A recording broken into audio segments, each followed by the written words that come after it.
What is going on, everybody? Today we're looking at the Hasbro Marvel Legends Gamerverse Marvel Snap Savage Land 3-pack. So this was the San Diego Comic-Con exclusive pack from Marvel, which looks pretty cool. So we get the Savage Land pack with Sauron, which we've had before in the old Build-A-Figure, so nice to get him. Probably going to be exactly the same, maybe some color change and stuff, so we'll have to compare that.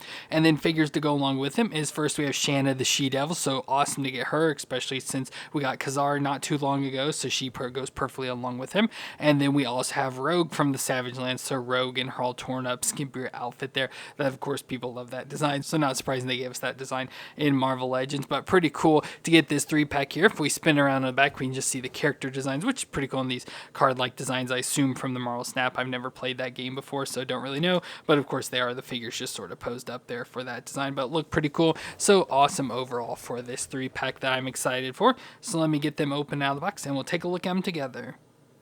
So we're going to start off with Shanna the She-Devil, or Shanna O'Hara. She was the daughter of a diamond miner in Africa, where she spent most of her youth. One day when her father went to kill a rogue leopard, he accidentally shot Shanna's mother, causing Shanna's lifelong hatred of guns. But after this event, she was sent to the US to live with family, where she went on to veterinarian school and became an Olympic athlete in track and swimming. She became a zoologist at Central Park Zoo, raising leopards until one was shot in an incident. So Shanna took the remaining leopards' cubs to rescue in Africa, where she lived with them, wearing the mother's pelt, and became known as Shanna the She-Devil. But she would eventually meet Khazar and fall in love with him, and then when the High Evolutionary reconstructed the Savage Land, they would return as the protectors of the land. Now she has superhuman strength and speed, as well as animal and plant communication and immortality.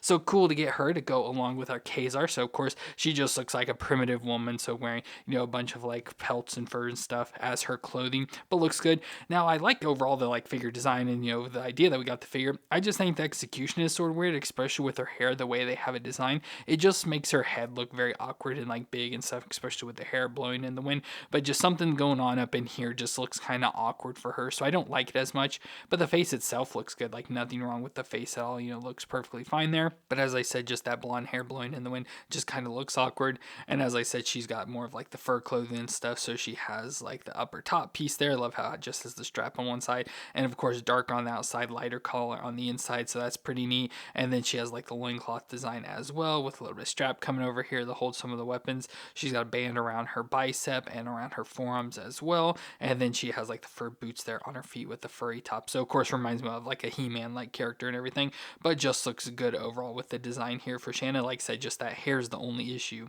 But moon-wise, the head will twist all the way around. Of course, you got to worry about the hair, but it will twist all the way around there. And she can look down that far and then up just about that far, because the hair in the back is just a little up there. So like I said, it's not too bad, but again, the hair causing some issues. The shoulders will come up to 90 and rotate all the way around. We get a bicep twist and the double elbow joint that'll bend all the way up on itself there. We get the wrist that'll twist all the way around and flex back and forth with this hand. We get the ab crunch just under her chest, so a little bit of crunching back and forth there, and we'll twist all the way around. Then we go down to the hips, that'll come up to 90 and out to the side. Thigh twist all the way around. The double knee joint, that of course with those pinless joints are a little bit stiff, but can bend up that far to the back. Then we go down to the foot, that'll rock back and forth and twist side to side.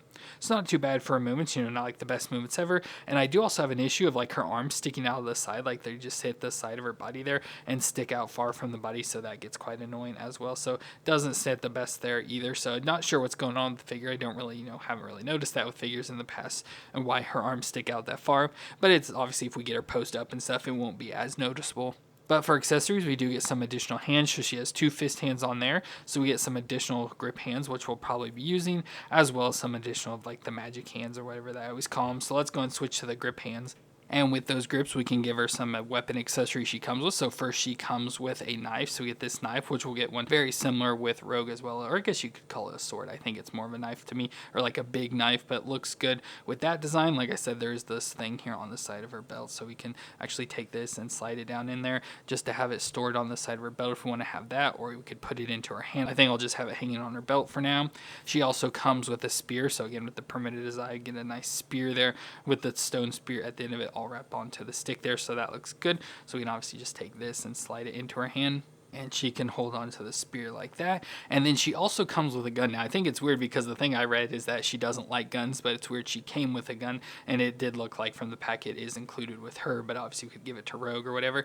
Now I'm not sure how she'd hold it. She doesn't have any trigger fingers. Now our Kazar had a trigger finger, so I guess we could hand it over to Kazar, but I was just gonna see if I could just get it into her hand just to be like she's holding on to it at least, maybe not trying to use it like firing or anything, but she can hold on to it just like that, which is pretty cool. Now, as mentioned, though, we do have Kazar as well, so the husband and wife here of Kazar and Shanna, so there we got those two together, and of course, to go along with him, we have Zabu as well, so we got our whole little family there from the Savage Land with Kazar, Shanna, and Zabu, so we got those now all together, which is pretty nice that we can kind of complete that little grouping. Now in this pack, we also got Rogue because there was a part in the storyline in the old comics where Rogue was sent through a portal during a fight with a Sentinel, where she ended up in the Savage Land as shown in the Uncanny X-Men number 274, and there she must survive without her powers, of course, with the Savage Land taking away of a lot of the mutant powers. So we get Rogue depicted from that old comic, and of course, because of that design with the skimpier clothes, that has been used for a lot of things over the years and become quite popular. So she looks good here, of course, a lot of similar designs and everything. The Shanna, of course, body-wise, I think is going to be exactly the same. So share a lot of the same stuff, like especially like the loincloth design, the boot design. Actually, the boots are different. I thought they would be exactly the same, but I guess that the tops, instead of the fur, they have like this design because, you know, it's supposed to be her green outfit that's all ripped up and everything. So it does look like, you know, actual material. And then we also get it where she has like the yellow from her top with the X-Men logo, but then, you know, transition to the green. So we have that there as well. She got the green gloves on, green band around her arm, band around her leg as well. And then, of course, her normal green bandana. And then we get Rogue's face, which doesn't look the best on here. Like, I don't hate it. I don't think it's like an absolute horrible face. Just for Rogue, it looks really weird. Of course, there's like with the printing, the shininess that I don't like as much. But I think it's probably like the teeth with the mouth that really mess it up. Because anytime figure companies try to do teeth a lot, it makes it look weird like that. So I don't know if that's part of the issues. But she's got like the makeup and darkness around the eyes as well. And as signature for Rogue, she has the white hair in the front and then her brown hair there in the back and stuff. Of course, that green bandana. And then I love how she also has the necklace with like the teeth on there as well. So that's pretty nice. So overall, she still looks good. You know, looks like the Savage Land Rogue and everything. Just like I said, there's just some odd going on with that face. But for her movements, her head will twist around again. The hair is going to be hard and in the way, but it should be able to still, go all the way around the body if you go a certain way. And then she can look down that far and then up again, just straight up because of the hair in the back there. Then we get the shoulders that come up to 90, rotate around, bicep twist with the double elbow joint. Again, with stiffness with the pinless joints there, bend all the way up on itself. Wrist will twist all the way around and flex back and forth. Then we get the ab crunch under the chest, so crunch back and forth and twist around. And then the hips come up to 90 and out to the side. Thigh twist all the way around. The double knee joint, that'll bend up that far to the back and down to the foot. Will rock back and forth and twist side to side. So not too bad at all for the movements. You know, it's, like I said, exactly the same body as Shanna there, so it's going to have all the same movements and all that, which is pretty good for the female figures with the new double knees and elbows and stuff. So that all works out great there. Now, accessory-wise, very similar to Shanna once again. So she has the same hands, so she has the two fist hands already. So we get the set of grip hands, which we'll use, as well as like the magic hands. Actually, we may use one of those for Rogue for her powers. Then weapon-wise, we get the same knife. So we'll take the knife and put it into the slot here on her belt as well. So that'll be stored away there. So we have it. And then she comes with a spear, but it's the spear we've gotten in the past with like some sort of Black Panther and Kraven the Hunter and everything. So we've seen this spear multiple times before. So let's switch those hands out to give her this stuff. So there's Rogue with the spear in one of her hands, like trying to use her powers. So that looks pretty cool. So nice design for the Rogue overall there. And of course, just for the most similar design and stuff, we just have this basic Rogue. So there's what Rogue looks like, of course, normally from like the 92 X-Men or the Jim Lee style X-Men. So there she is from the Savage Land and stuff. So just want to kind of show you where you can see the carryover from her outfit design with the yellow and green and everything going on there. So overall, nice to have this Rogue. Like I said, she's not perfect, but still good enough for me to be her from the Savage Land. And that leaves us with our last figure of Sauron, whose real name is Karl Lykos. Now, as a young boy, he was on an expedition with his father near the Arctic Circle when he was severely bitten by gigantic pteranodons. Now, these bites altered his genetic structure, making him need to drain life energy from others to survive. So he would go on to medical school and become a hypnotherapist. And after meeting Professor Xavier, the X-Men would use Lykos to help treat Havoc, who was unable to control his powers. So Lykos used his equipment to drain Havoc's life life energy, which resulted in a metamorphosis that turned him into a half-humanoid pteranodon, where he maintained his intelligence and ability to speak, but it also turned him evil. So he would then take the name Sauron from Lord of the Rings, and he would eventually make his way to the Savage Land, where he made numerous attempts to try and conquer it. So in this form, he has superhuman strength, durability, and reflexes, as well as life force absorbing, hypnosis, telekinesis, fire breath, energy blast, as well as his wings and claws. So it looks pretty cool to get Sauron once again. So of course we've already had one as a Build-A-Figure, so it's pretty much just the same figure again, just change up some of the design, giving him this like purple loincloth instead this time. But then they did update some of it, giving pinless joints now in the legs, at least the lower legs. And I believe they may have changed the tail design. We'll have to compare it. I have the other one because I think it now has a bendy wire so you can move it around and stuff, where the old one just kind of had it posed up. But otherwise it's going to be relatively same, color differences are probably going to be there and stuff. And then they did switch, which you probably can't really see too much, but there is like a hypnosis look to the eyes, so like a little swirl design with red and yellow in there for the eyes. So they did switch that up as well to be some of his powers and stuff. But other than that, it looks almost exactly the same. So when I bring that in, you will see that. But looks good. So it's got the big pteranodon style body. So the big head with the beak here and the point going to the back of the head, all green, scaly, like reptile-like body running through it as well. Get the arms out to the side. So like the big long arms there with the hands at the top, but it has the wings attached to that as well. So we get the spread out of the wings there, which is nice. Like I said, he's got the purple loincloth this time, which has a lot of similar designs. It's almost like they reused it, but then also changed the top, like with the like string and stuff, like is different, but the overall design is relatively the same. And as long as they come down to the toes, so he's got 4 toes on him there, so it looks pretty nice overall. And like I said, that tail in the back that will move, and of course has the bendy wire and stuff, so you can get it posed up a little in the back there as well. But overall looks pretty cool and nice to get an upgraded, at least a little bit upgraded version of Sauron for the collection. Now, moon-wise, his head will twist around, so the top head part will twist all the way around, look down that far, look up that far, so that's nice. And the mouth does open and close, so the beak and tongue and all the teeth and stuff in there do open and close, which is nice. Then we go lower down to the head section, connect at the neck, will twist around, and then it does move back and forth, so it can go forward that far and then back that far, which of course going back you can then have him flying, so that works out pretty nice. So like that design. Then we get the arms that of course, as you see, are already up to 90. Of course we'll rotate around there. We get a bicep twist on them and the single elbow joint that bends there just to 90, so not a whole lot of range unfortunately. Then we get the wrist that'll twist all the way around and should flex back and forth. I think it's kind of stiff. There it goes, it broke loose there, so it can move back and forth there.